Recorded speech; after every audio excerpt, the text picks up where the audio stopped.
We all know that today is the last day of 2024, and let's do a quick review of the Brasileirão 2024. So, in the first 19 games, we saw Botafogo pretty much finishing in first place, not with the same intensity as we saw last year in the first 19 games, but they were solid in first place along with other teams that were fighting to win this league with Flamengo, Fortaleza, and Palmeiras. In the matchday 32, Botafogo defeated Vasco da Gama and Palmeiras lost to Corinthians, which made Botafogo be 6 points ahead of Palmeiras. But the nightmare of last year became very real for Botafogo fans as they tie against Cuiabá at home, they tie against Atlético Mineiro, and then went to tie against Vitória at home, losing the first place to Palmeiras, who won all the three games after losing to their arch rivals Corinthians, which became with Palmeiras having 70 points in first place and Botafogo having 70 points. But after tying the last three games, Botafogo went to São Paulo at Palmeiras Stadium and defeated Palmeiras, getting back to first place and now having a 3-point difference between Palmeiras. After that, Botafogo went on to win the Copa Libertadores against Atlético Mineiro and then defeated Internacional away.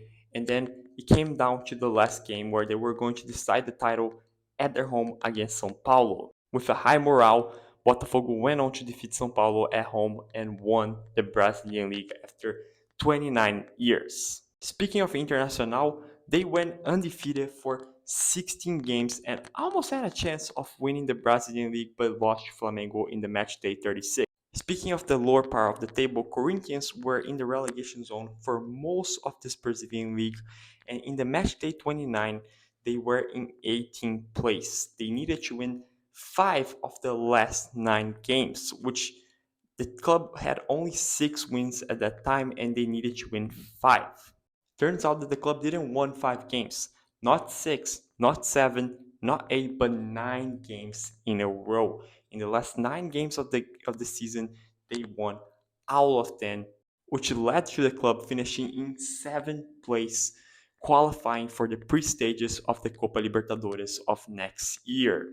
They also got their striker, Roberto, who has become a meme last year for much of his missing goals, becoming the top scorer of the league along with Alejandro from Vitória. And now talking about the relegation zone, Cuiabá, Atlético Goianiense, and Criciúma wasn't really a big surprise that they were relegated. Cuiabá was fighting to be relegated in the last 3 years, well, not last year, but like 2022, 2021. And Atlético Goianiense and Criciúma just returned to the first division this year and got relegated. So not really a big surprise, but the big surprise was definitely Atlético Paranaense as they were celebrating their 100-year anniversary. So fans had a big expectation that this season was going to be big for the club, but in the league, in the Brazilian league specifically, it wasn't.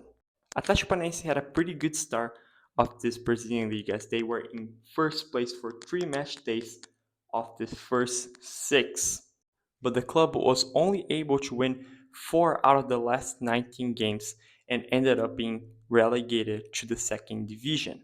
We also can't forget to mention Atlético Mineiro, who reached both finals of the Copa do Brasil and of the Copa Libertadores, but ended up being in the last match day of the Brazilian League with a tiny chance of being relegated to the second division. And of course, we can't forget to mention Fluminense, who has been a total disappointment this season as they won the Copa Libertadores of last season, but ended up being in the lower part of the table pretty much the whole tournament of this year.